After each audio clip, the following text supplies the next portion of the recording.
भाई भौणी माने जदि आपण मात्र 7 दिन एही गुटिए जिनिस को आपण केशर लगाती तो सत कहूँ आपणकर केश झड़िबा समस्या संपूर्ण भावे बंद हो जिवो। पण आपण विश्वास करिवे कि? किंतु हाँ आज आपण को विश्वास करने को ही पड़िबो। आउ आपणकर केश एते लंबा आउ शीघ्र बढ़िबो जे आपण मध्य निजे देखि आश्चर्य होई जिवे। आउ आपण एहा कहिबाकू बाध्य हेबे जे एही उपायटी केही आगरु काहेकि कहि नथिले। एही उपायटी केही काहेकि कहि नथिले जानंती कि? कारण 99% लोकंकु जणा नाही जे एमिति किछि उपाय अछि जहा द्वारा आम केशकू बा चुट्टी को घन एवं मोटा करा जाई परिबो। सेही लोकंकर केश शीघ्र बढ़ी थाए जो माने एही जिनिस गुडी को भल भाबरे देखंती आउ एहाकू बुझंती मध्य एवं एहाकू विश्वास करंती। कारण एहाकू जदि आपण ध्यान देई बुझंतीनी कि देखंतीनी तबे तांकर केश झड़िबा समस्या केबे भी दूर हेबो नाही। तेनु मु कहूची जदि आपण केश झड़िबा समस्या को नै चिंतित अछंती किंबा आपणकर केश बढ़ू नाही तबे थरे आपणकर निज केशरे बा चुट्टी रे एहाकू थरे निश्चय ट्राई करंतु। आउ तापरे आपण देखिबे आपणकर केशरे किपरि परिवर्तन करूची आउ आपणकर केश केते शीघ्र बढ़ूची। जेउ माने एही नुस्काटी को आपणैचंती आज सेमानकर केश झड़िबा बा चुट्टी झड़िबा कम हो जाइए। आजिकल समस्तर गोटे समस्या होउची केश झड़िबा। आगरो आपण देखिथिबे लोक मानकर केश बा चुट्टी केते घन आ लंबा थिला किंतु एबे सबु आमर केश बा चुट्टी झड़ी पतला होई गलानी। जदि सतरे आपण पुणी थरे आपणक केश को लंबा एवं घन करबा को चाहुचंती तेनु एही घरोई नुस्काटी आपणक पई सबुठारु भलो काम करिवो। आ आज मु आपणको सबु किछि लाइव करी देखैबी। तेनु वीडियो रे कोनोसी स्टेप को भी आपण मिस करंतु नाही। वीडियोटी को शेष जाय निश्चय देखंतु। एही नुस्काटी को आपण केमिति बनेइबे आउ एहाकू केते बेले लगेइबे आउ केते समय रे एहाकू लगेइबे सबु किछि मु एही वीडियो रे जणैबी। एथिपई आपनको कोनोसी दामी जिनिस दरकार पड़िबो नाही। मात्र 10 टंका रे आपनको घरे थिबा जिनिस मध्ये व्यवहार करी आपण एहाकू बनेइ पारिबे। आउ एहाकू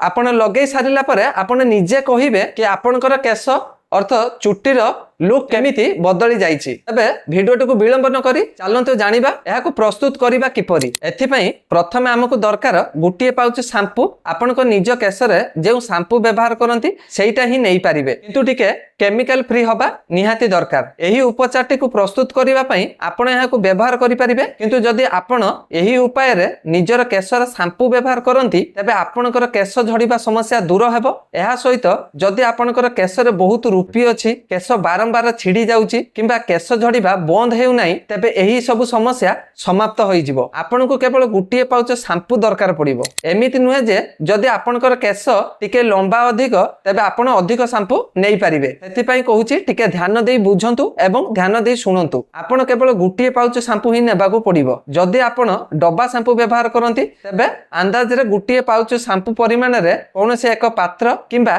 गिना व्यवहार करि नियंतु। एहा परे आपनको कोन करिबाकू हेबो कि गुटिए चामच सहाय्य रे एहाकू संपूर्ण भल भाबरे फेंटी दियंतु। अति कम रे 30 सेकंड रु गुटिए मिनिट पर्यंत एहाकू फेंटीबाकू पड़िबो। तापरे आपनको एथिरे गुटिए रु 2 चामच पानी मिसाइबाकू हेबो। हां बहुत अधिक पानी पकेइबा दरकार नाही। गुटिए रे 2 चामच पानी मिसाई दियंतु एवं तापरे गुटिए चामच सहाय्य रे आपण एहाकू भल भाबरे मिसाई दियंतु। जेतेबेले एहा भल भाबरे मिसी जिवो सेतेबेले आपण एही नुस्काटी को निज केशरे लगेई पारिबे। एही नुस्का रे आमे आगो को जेउ सब जिनिस व्यवहार करिबा को जाउजे ताहा आपनक केशर सब समस्या को दूर करि देबो। आपनकर केश केते दिन हबो झड़ी थाउ किंबा बहुत अधिक झड़ी थाउ एही उपचार केश झड़ीबा बंद करिबा सह लंडापन समस्या को अटकाइबारे मध्य कम करे। जदि आपनक केश बा चुट्टी अधिक रूपी अछि तबे एहा को तुरंत सफा करि देबो। हां बंधु माने द्वितीय जिनिसटी होउची एहा परे आपनको चीनी नेबा को पड़िबो। आम केशरे चीनी काहे की व्यवहार करूचे से कथा भाबिबा दरकार नाही। कारण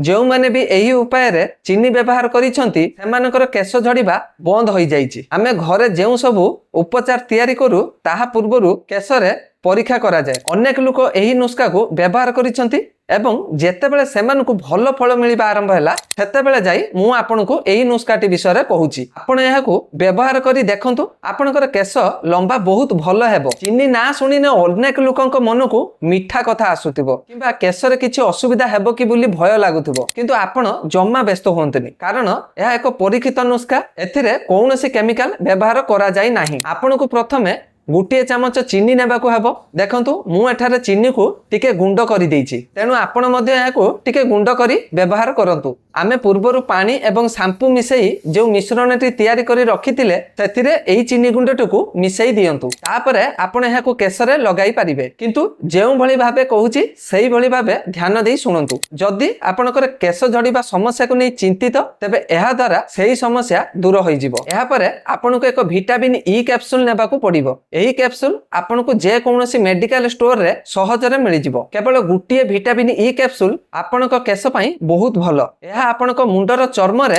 रक्त संचालन को बढ़ाई थाए बा ब्लड सर्कुलेशन को बढ़ाई थाए, जहा फल रे केसर मूल को भलो भाबरे अम्लजान एवं पोषण मिलि थाए बा विटामिन गुडिक मिलि थाए। एहा द्वारा आपणकर केस शक्त हुए। जदि आपणकर केस बहुत दुर्बल हो जाइछि किंबा झड़ुछि किंबा उपुडुछि, तेबे एहा केस झड़िबा बंद करिबारे खूब शीघ्र काम करे। रुखा एवं निर्जीव केस पई मध्ये विटामिन ई कैप्सूल बहुत उपकारी। गुटिए कैप्सूल नै सेथिरे अल्प टिके काटी दियंतु। ता भितरु बाहरुथिबा जेल बा तेल को आमे आगुरु प्रस्तुत करिथिबा शैम्पू पानी एवं चीनी मिश्रण रे पकई भलो भाबरे गुळेई दियंतु। धूली माटी एवं खरा जोगु नष्ट होइथिबा केस को एहा पुणी थरे सुस्थ करिबारे साहाय्य करिवो। एही सबु समस्या को दूर करिबा पई एहा एक बहुत भलो दामिका उपचार। एहा परे आपण शेषरे नडिया तेल नियंतु। एहा को मात्र 20 टंका रे मिलि जिवो, जाहा को आपण घरे रखि परिबे एवं घरे मध्ये व्यवहार करि परिबे। मु जेमिति कहूची सेही अनुसार थरे आपण एहा को निज केसरे लगाई देखंतु। आपण को प्रथम दिन हि फरक जणा पड़िबो। एथि पई आपण को बेसी समय लागिबो नाही। नडिया तेल रे फैटी एसिड एवं विटामिन ई एवं एंटीऑक्सीडेंट भली तत्व थाए, जहा केसर बाहर परस्त को सुरक्षित रखे। एहा द्वारा आपणकर केसर मूल को मजबूत करई थाए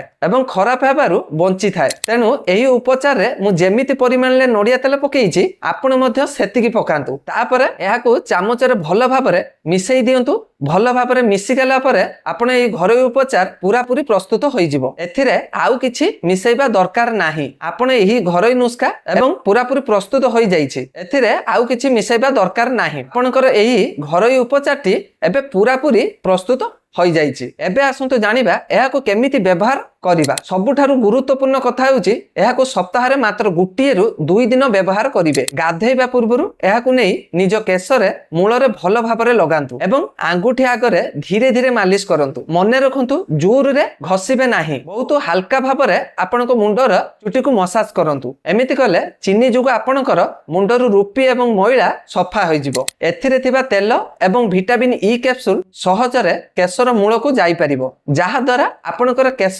शक्त हेबो। शक्त हेबा सह लंबा एवं घन हेबो। एहाको लगैबार किछि समय परे आपण साधारण शैम्पू व्यवहार करी मुंड धोई दियंतु। सप्ताह को एहाको गुटिए रु 2 दिन व्यवहार करंतु। अति कम रे गुटिए रु 2 मास पर्यंत एहाको ट्राए करंतु। जेतेबेले भी आपणकर केस रूपी समस्या देखा हेबो, सेतेबेले एही नुस्खा व्यवहार करंतु। देखिबे आपणकर केसरु रूपी संपूर्ण भावे दूर हो जिवो। बंधु माने एही थिला आजिर संपूर्ण भिडियोटी। जदि एही भिडियोटी आपनको निश्चय काम आसी थाए, तबे कमेंट करी निश्चय हमको जणाइबे। जदि आपण आम चैनल ले नुआ अछंती, तबे चैनल को सब्सक्राइब करी बेल आइकन को निश्चय दबांतु। आउ जदि आपणकर केस बहुत झड़ुची, तबे कमेंट करी हमको निश्चय जणांतु, जहा द्वारा आपनको आमे एहार आहुरी सटीक बाट देखै पारिबु। तो आगामी भिडियो रे देखा हबा पर्यंत से पर्यंत निजर जत्न नियंतु, किछि नुआ सिखु थांतु। गोटे भिडियो रे देखा हबा पर्यंत से पर्यंत रहिली। जय जगन्नाथ।